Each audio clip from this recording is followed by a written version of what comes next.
Welcome to Blue Talks.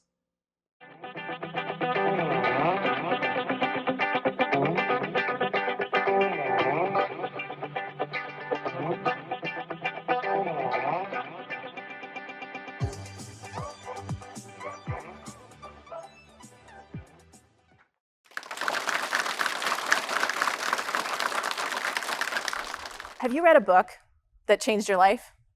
Anyone? Yeah, awesome. One book completely changed my life. In 2001, it was Rich Dad, Poor Dad. See, other people's too, yeah, see? It wasn't just me. It was like a light switch went off, and suddenly I realized I had to get my money working for me. I couldn't just work hard for my money. So I started investing in real estate, and I didn't stop. I kept going and going and going. And in 2008, never ask me for timing advice, just FYI. But in 2008, I quit my full-time job and went full-time as a real estate investor. And I launched a training and education company. And it was a rocky road for a little bit, obviously, not good timing. But come 2011, I was approached by the acquisitions editor at Wiley Canada. And he was interested in doing a book with me. And suddenly, this little girl inside of me that thought she wanted to be a writer, but people told her writers didn't make money, she was like, she's gonna get a book deal. Oh my gosh. So I told the editor from Wiley, I've got a book idea. And he's like, no. That's too general real estate investing. That's been done. But we're interested in you. So he gave me a book idea. He said, here's one, go work on a proposal. So I hired somebody to do this proposal with me. And for 3 months, I went back and forth with this person and the acquisitions editor, sent it in, waited. And then the email finally came. The email said, the marketing department doesn't think you have a strong enough platform to sell books. First, they approached me. Then they rejected my idea, and now they were rejecting me. And it was extra hard because I had 2 friends right around the same time that actually did get book deals with Wiley. So I had to go through the, what do they have that I don't have thing. But in the end, this was the absolute greatest gift because after a little bit, I kept going back to that original idea, and it was gnawing at me. I was kind of like, no, wait, that book has not been written. And there's somebody out there that would really help, even if I'm not going to sell a bunch of books. But then I also had this part of me that was like, well, to heck with Wiley, I'll do it better. And so I dove into everything publishing. And I read, it was 2011, so there wasn't a lot on self-publishing, but I read everything I could get my hands on. And I ended up self-publishing the book that they said wouldn't sell. And I took it to #1 overall in print books on Amazon. You can see it's a little red one right there, Amazon bestsellers. I had a Dan Brown, I had a Game of Thrones. It was in the top 100 print books for almost 200 days. And still to this day, almost 11 years later, it still outsells some of my newer titles sometimes, which is kind of annoying, but at the same time, kind of cool. But that book was the second book that changed my life. That book, becoming an author, was completely life-changing. I was on stages all over North America. I was on TV so much, and I only got the morning shows, but I was on so much that I started saying, I don't want to be in your green room at 5:45. Sorry, I'll refer you to someone else. It was delightfully fun the first 20 times or so, but it was gross after a while that early morning. But it was so amazing. But that's not actually how my life changed, because that stuff was fun, but it didn't change my life. What changed my life was me seeing the impact this had on my business. I grew my investment business. I started getting calls from strangers going, got $250,000. Can I invest in your properties? You're like, what? Who? What? Who? And that started to happen more frequently. And then my training and education company, it doubled in its annual revenue in the year after the book came out. And I started to coach people, not about real estate, but about their books. And it was way more fun than tenants and toilets, way more fun. Because in my heart, I was meant to be a writer, but writers, I was told from a young age, didn't make money. And I had a grade 10 teacher who gave me a C- and English teacher. So I thought, well, not only am I not going to make money, but I'm not good at it. So I ended up going down the business path.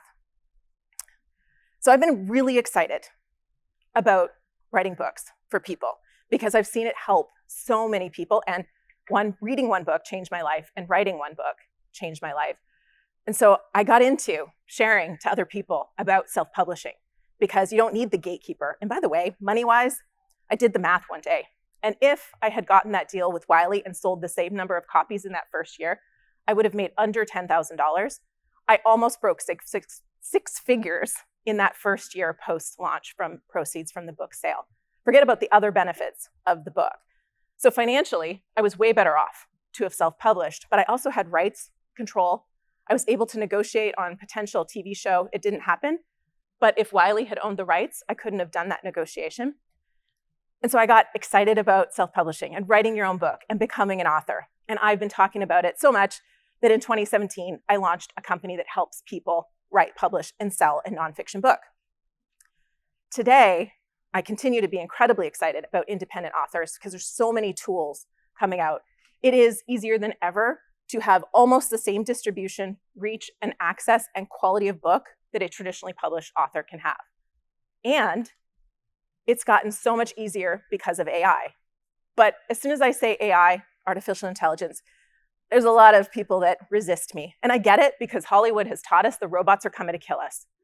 So I know, and I have the same little thing in the back of my head where it's like, but are they gonna get us?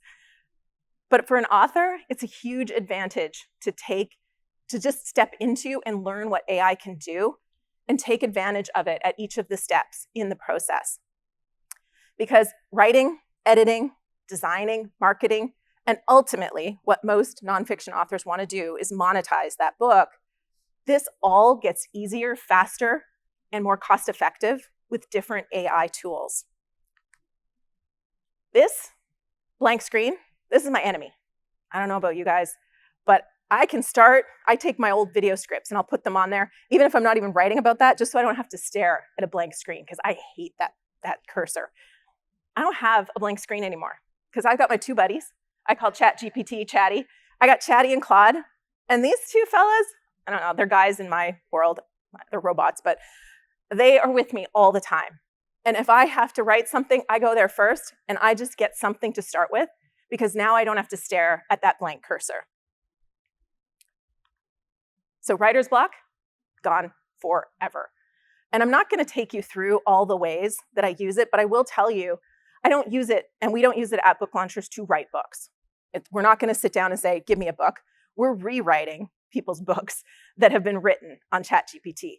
Chatty in particular is not a great writer at all. I'll tell you, the telltale sign somebody wrote with ChatGPT, it was transformative, it was an odyssey, or it was a journey.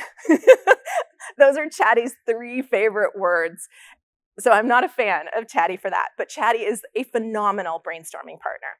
And in our company, these are all things that we do, but brainstorming titles is so important because the title, once you publish your book, changing that title after the fact is really difficult. You can change the cover, you can make interior changes, but that title change is difficult. And so we spend hours and hours brainstorming titles. We do category, competitive, keyword research, and then we take the ideas and we brainstorm it.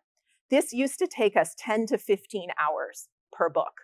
It's that important that it was worth it. We can do it and get better titles in under an hour now because all of these things are streamlined and we get better ideas from Chatty. So just to give you a sense of how it can be in play and save a lot of time. Claude is my writing partner. Claude is a way better copywriter. We used to have a few contractors that were copywriters on the team. They wrote mediocre to good copy, but we needed something for the marketing team to start with so they weren't always starting from scratch. We don't use them anymore because Claude actually puts out pretty darn good copy with very limited information. So you don't have to upload a whole book. You give them a 1-page summary of the book with a few key points and all of these things, book descriptions all the way down to social media posts, social media calendar. Claude will produce it. The marketing team goes through it, which they were always going through the copy anyways. But now we have saved thousands of dollars and 2 weeks of time to get to where we need to start for the marketing team to use this. And this can also be how you can promote and monetize your book, giving Claude some prompts, uploading some material, and off you go. But the ultimate excuse killer is book outlining. A lot of people, maybe some of you, have a book idea that you haven't done anything with because you're not quite sure, how do I do it? What is it going to look like? Book outlining has never been so easy. And it's not Chatty or Claude that I use. I use a different tool called Dibbly Create and their little AI person, Kip. Dibbly Create is a software that does a lot of things, but for me, the outlining is phenomenal. And I put in garbage. You can't see it, but basically I just said the book topic is about writing a book faster with AI. That's all that's there. And then I have an explanation of a book saying authors are afraid of using these tools, but they should embrace them. That's all I gave it. So if you put in good material, you can imagine how great this is. Each and every chapter comes back with topic, subtopic, and then at the bottom, it has research recommendations. So it'll tell you, go read this book, go check out this article. You still have to go through this. You have to add your own lens. You have to add your own story, but there's no excuse to not start. And if you're hiring a ghostwriter, this is something used to take us a month. The writer would spend a month working with the author to develop an outline. We still have to explore reader, hook, those core elements. But this part, once we have that reader and hook, what used to take a month can be done in a day and faster, right? Minutes. This takes less than 10 minutes and it's very detailed. And you'll be stunned at how accurate it is about the points that you were going to cover. I'm not going to go into this too detail. It's freaky, but you can clone your voice and produce an audiobook now. And I did with More Than Cash Flow because it's the only title I have that didn't have an audiobook. And what I did was I played the sample that I used to train it and the sample of the audiobook for my husband. And I said, which one is me? And he went, it's that one? He was not sure. He got it right. He did call which one was me, but he was not sure. It is that good now. And they have an audiobook output feature. Why does this matter? Audiobooks are expensive. It costs $3,500 without a narrator to edit, produce, and master a book. You can't sell your voice cloned book on Audible yet, but you can sell it direct. You can give it away as a lead magnet, and it is a darn good replica. All right, so AI is a powerful tool, but the more we use AI, the more I think you have to bring your humanity into everything that you do, because the more everybody is used to artificial intelligence giving you outputs that are a journey or an odyssey, the more we're going to value that human connection. And this is also why I do not believe I think it'll come, but I don't think it's going to be a while before AI can actually write a book that builds that connection with another human being. And it's because of things like this story. So I at the beginning, I think they mentioned that I'm from Las Vegas, but I'm actually Canadian. And so I moved to the States 7 years ago. And there's a lot of reasons why, and some of it's just that I'm a little nutty. Somebody tells me I shouldn't do something, I'm like, well, that sounds really hard to do. Let me go see if I can do it. And so I go do it. And so that's part of why I ended up in the US. But part of the visa process, I started the business and used the business to get the visa. And I had gone through I spent a year building the proposal for this visa. And then my lawyer made me wait because I became pregnant, as life happens. Somebody today said, life is lifing. And that's, what happened to me. And my family thought, oh, you're not going to go to the States. And I was like, oh yeah, I'm still moving. I'm going. This was already underway. But I had to wait until he was born to get the visa because he needed a birthday. So once he was born, we could finish the application. And we flew to Toronto. He's 4 weeks old. Try getting a passport photo for a 4-week-old baby. It was really hard. And we flew to Toronto. My lawyer expected that we were getting the visa. He just said it's a matter of how many years you get this visa for. And we go through the security, go through the process. I stand up against this bulletproof glass wall and they run through my business proposal. And she goes, sorry, you haven't spent enough money. Pardon? Well, how much more? She goes, I can't tell you that, but you don't get the visa. Here's your passports. And I was not allowed to leave the country. So here's the kicker. I'd sold my house. Everything was in a moving truck. I had an office leased in LA because that was part of my visa requirements. And I had an apartment in LA, but I couldn't go there. So we're walking down Bay Street. My husband's like, so where are we going to live? I was like, well, I don't know. So we went to my mom's house. But it was a journey. But that wasn't even the darkest, hardest time. It took 9 weeks for that to resolve. But the hardest time came 5 years later when I'm trying to renew the visa and my lawyer filed the wrong paperwork. My visa ended up expiring. My work authorization expired. I couldn't run the company that I had spent the previous 5 years building. My team had to run the company. I had 15 employees, 60 contractors. I couldn't communicate with them for 3 months. because my work authorization had expired and I couldn't go to another country and run the company either because it was pertaining to this particular company. On top of that, one of my former employees sued me. And we signed a non-disclosure, but thankfully it was a fairly fictitious suit. So things ended up in my favor, but there was a period of time there where I couldn't run my company and I'm being sued and I thought for sure I was gonna go bankrupt. So those dark times, ChatGPT, Claude, they can't write that. How do they understand the complexities of a new mom who now has no home, who's moving to a new country to start a new business, who can't actually take steps forward and it's completely out of her control? Those things are not things that AI can write. And that's the very thing that you need to bring to your book in order for it to be something that connects to people, builds your brand, and grows your business. But AI is kind of like magic, and it will absolutely help you do this for less time, less money, and less energy. And I love this quote. Any sufficiently advanced technology is indistinguishable from magic. AI does feel like magic when you get it working for you. And I think all of us have the potential to write a life-changing book and change somebody else's life. And now with these tools, you've got that thing that's going to blast writer's block. It can freakily clone your voice, and it can also turn your content into a marketing machine for your business, for your brand, and for your impact.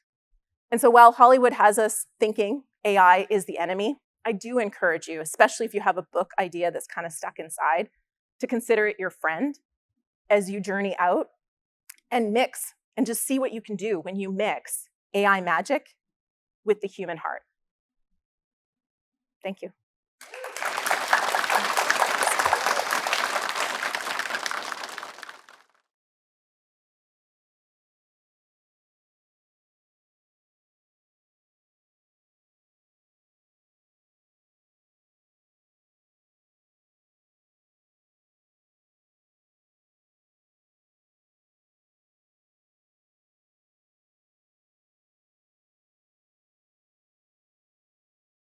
Welcome to Blue Talks.